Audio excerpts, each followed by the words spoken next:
ಒತ್ತಡದ ಬದುಕು, ಪೌಷ್ಟಿಕ ಆಹಾರದ ಕೊರತೆಯಿಂದ ಶುಗರ್, ಬಿಪಿ, ಬೊಜ್ಜು, ಗ್ಯಾಸ್ಟ್ರಿಕ್ನಂತಹ ಆರೋಗ್ಯ ಸಮಸ್ಯೆ. ಹೆಚ್ಚು ಪೋಷಕಾಂಶಯುಕ್ತ ಆಹಾರ ಮತ್ತು ಸಿರಿಧಾನ್ಯಗಳೇ ಇದಕ್ಕೆ ಪರಿಹಾರ.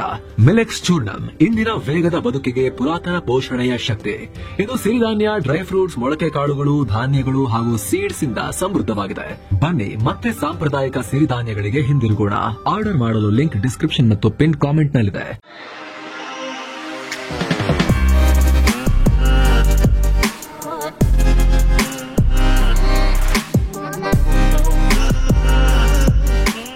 ಹಾಯ್ ಫ್ರೆಂಡ್ಸ್, ದಿನದ ಎಲ್ಲಾ ಪ್ರಮುಖ ಸುದ್ದಿಯನ್ನು ನಿಮಗೆ ತಲುಪಿಸುವ mastmaga.com ಫುಲ್ ನ್ಯೂಸ್ಗೆ ಸ್ವಾಗತ. ನಾನು ಅಮರ್ ಪ್ರಸಾದ್. ಮಹತ್ವದ ಬೆಳವಣಿಗೆಯಲ್ಲಿ ಪಿಎಂ ನರೇಂದ್ರ ಮೋದಿ ಭಾರತದ ಕೃಷಿ ಕ್ಷೇತ್ರಕ್ಕೆ ಸಂಬಂಧಪಟ್ಟಂತೆ 2 ಪ್ರಮುಖ ಯೋಜನೆಗಳನ್ನು ಘೋಷಿಸಿದ್ದಾರೆ. ರೈತರಿಗಾಗಿ ಬರೋಬ್ಬರಿ 35,440 ಕೋಟಿ ರೂಪಾಯಿ ಮೌಲ್ಯದ 2 ಮೆಗಾ ಸ್ಕೀಮ್ಗಳನ್ನು ಲಾಂಚ್ ಮಾಡಿದ್ದಾರೆ. ಒಂದು 24,000 ಕೋಟಿ ರೂಪಾಯಿ ಮೌಲ್ಯದ ಪ್ರಧಾನಮಂತ್ರಿ ಧನ ಧಾನ್ಯ ಕೃಷಿ ಯೋಜನೆ ಬೆಳೆಯ ಉತ್ಪಾದನೆ, ಸಂಗ್ರಹಣೆ ಮತ್ತು ರೈತರ ಆದಾಯ ಇಂಪ್ರೂವ್ ಮಾಡೋ ಉದ್ದೇಶವನ್ನು ಹೊಂದಿದೆ. ಎರಡನೇದು 11,440 ಕೋಟಿ ರೂಪಾಯಿ ಮೌಲ್ಯದ ಮಿಷನ್ ಫಾರ್ ಆತ್ಮನಿರ್ಭರ್ತಾ ಇನ್ ಪಲ್ಸಸ್ ಅಂತ ಲಾಂಚ್ ಮಾಡಿದ್ದಾರೆ. ಮೊದಲನೇ ಸ್ಕೀಮ್ ಪ್ರಕಾರ ರೈತರು ಹೆಚ್ಚು ಸಮಸ್ಯೆ ಎದುರಿಸುತ್ತಿರೋ 100 ಜಿಲ್ಲೆಗಳಲ್ಲಿ ಕೃಷಿಯನ್ನ ಸುಧಾರಿಸೋದು, ಅಭಿವೃದ್ಧಿ ಅಗತ್ಯರು ಕೃಷಿ ಪ್ರದೇಶಗಳ ಮೇಲೆ ವಿಶೇಷವಾಗಿ ಫೋಕಸ್ ಮಾಡೋದು, ಸಪೋರ್ಟ್ ಮಾಡೋದು, ಹೆಚ್ಚು ಬೆಳೆಗಳನ್ನು ಉತ್ಪಾದಿಸೋಕೆ ರೈತರಿಗೆ ಸಹಾಯ ಮಾಡೋದು, ಬೆಳೆಗಳನ್ನು ಡೈವರ್ಸಿಫೈ ಮಾಡೋದು, ಅಂದ್ರೆ ಒಂದೇ ತರದ ಬೆಳೆ ಎಲ್ಲರೂ ಬೆಳೆಯೋದ್ರ ಬದಲಿಗೆ ಬೇರೆ ಬೇರೆ ಮಾರ್ಕೆಟಲ್ಲಿ ಡಿಮಾಂಡ್ ಇರುವಂತಹ ಬೆಳೆಗಳನ್ನು ಬೆಳೆಸೋದು, ನೀರಾವರಿ ಮತ್ತು ಧಾನ್ಯ ಸಂಗ್ರಹಣೆಯನ್ನು ಇಂಪ್ರೂವ್ ಮಾಡೋದು, ರೈತರಿಗೆ ಈಸಿಯಾಗಿ ಬ್ಯಾಂಕ್ ಲೋನ್ಸ್ ಮತ್ತು ಕ್ರೆಡಿಟ್ ಕಾರ್ಡ್ ಸಿಗೋ ಹಾಗೆ ಫೋಕಸ್ ಮಾಡುತ್ತೆ.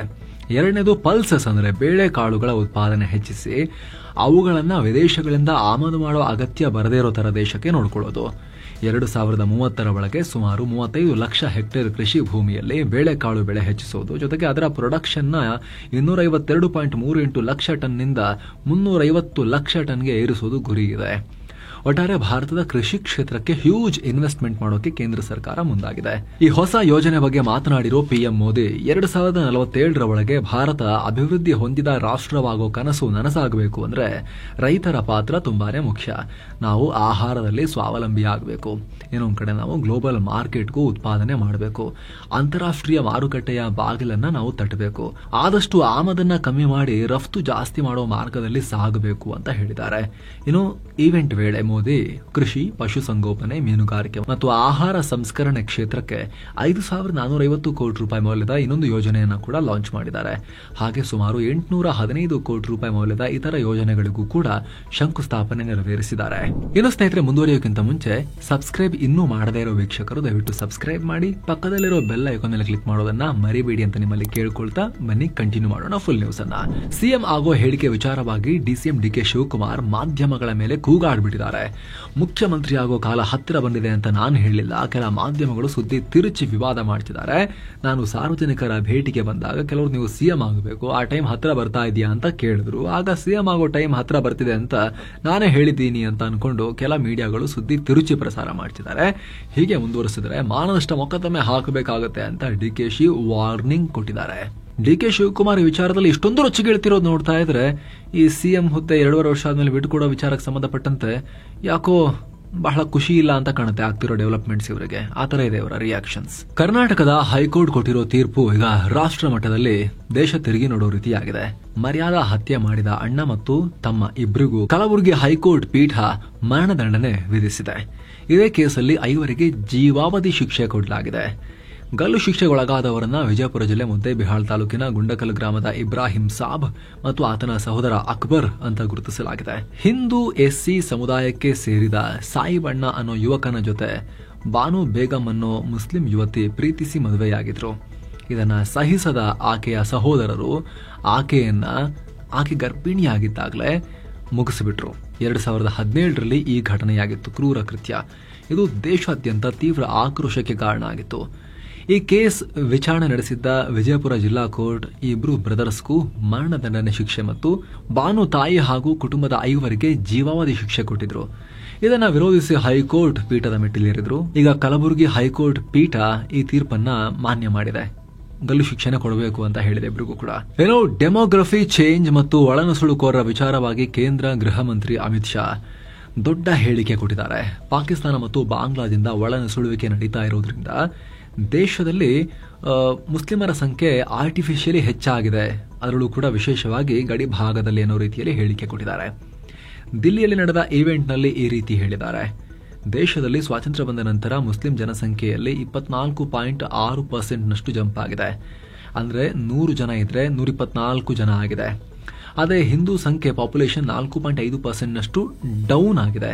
ಅಂದರೆ 100 ಜನ ಇದ್ರೆ ಅದು 96 ಜನಕ್ಕೆ ಇಳಿದಿದೆ. ಈ ಥರ ಆಗೋಕೆ ಫರ್ಟಿಲಿಟಿ ರೇಟ್ ಕಾರಣ ಅಲ್ಲ. ಹೀಗಾಗಿದ್ದು ಒಳನುಸುಳುವಿಕೆಯಿಂದ, ಧರ್ಮದ ಕಾರಣದಿಂದಲೇ ಭಾರತ ವಿಭಜನೆಯಾಯಿತು. ಭಾರತದ 2 ದಿಕ್ಕಿನಲ್ಲಿ 2 ಪಾಕಿಸ್ತಾನಗಳು ಹುಟ್ಟಿದ್ವು.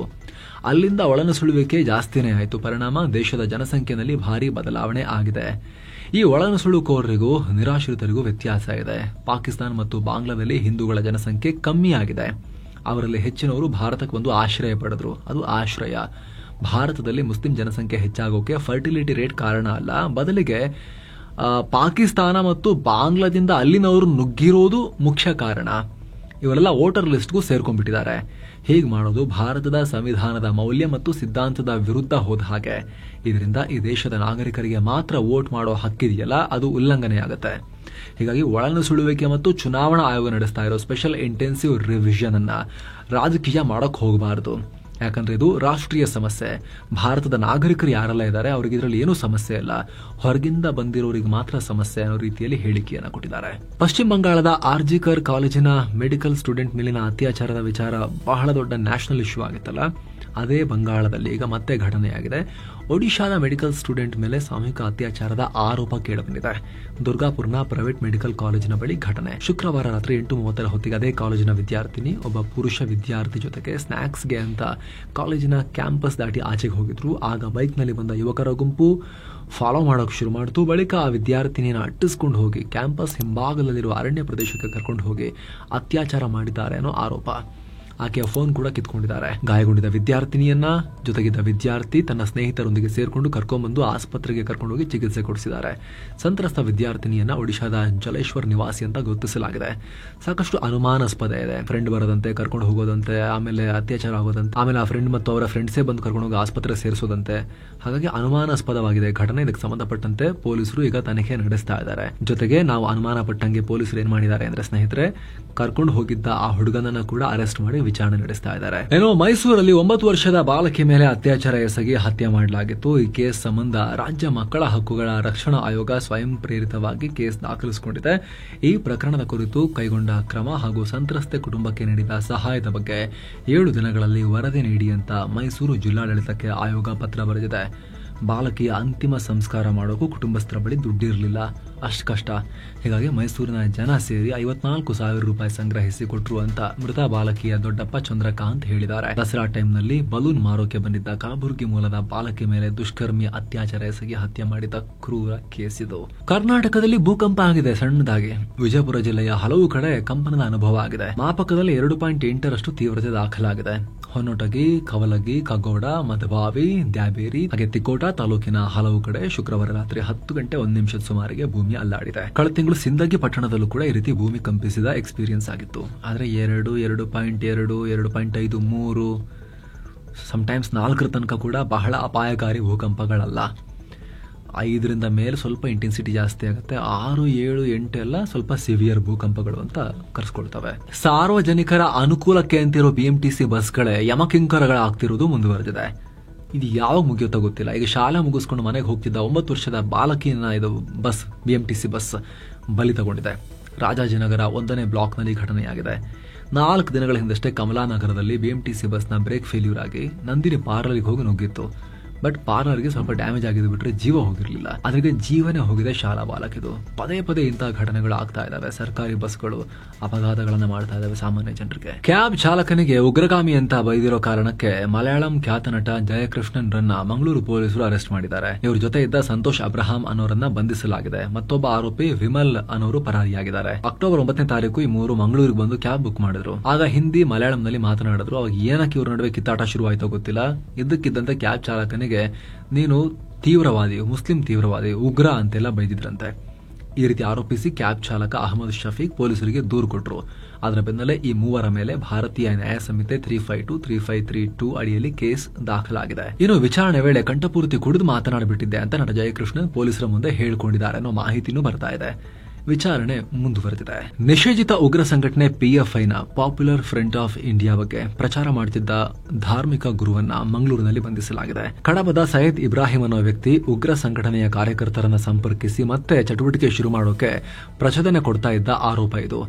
ಆರೋಪಿಯಿಂದ ಮೊಬೈಲ್ ಫೋನ್ ವಶಕ್ಕೆ ಪಡೆದಿರೋ ಪೊಲೀಸರು ಎನ್ಐಎ ಪ್ರಕರಣಗಳ ವಿಶೇಷ ನ್ಯಾಯಾಲಯಕ್ಕೆ ಹಾಜರುಪಡಿಸಿದ್ದಾರೆ. ಅಕ್ಟೋಬರ್ 24ರವರೆಗೆ ನ್ಯಾಯಾಂಗ ಬಂಧನ ವಿಧಿಸಲಾಗಿದೆ.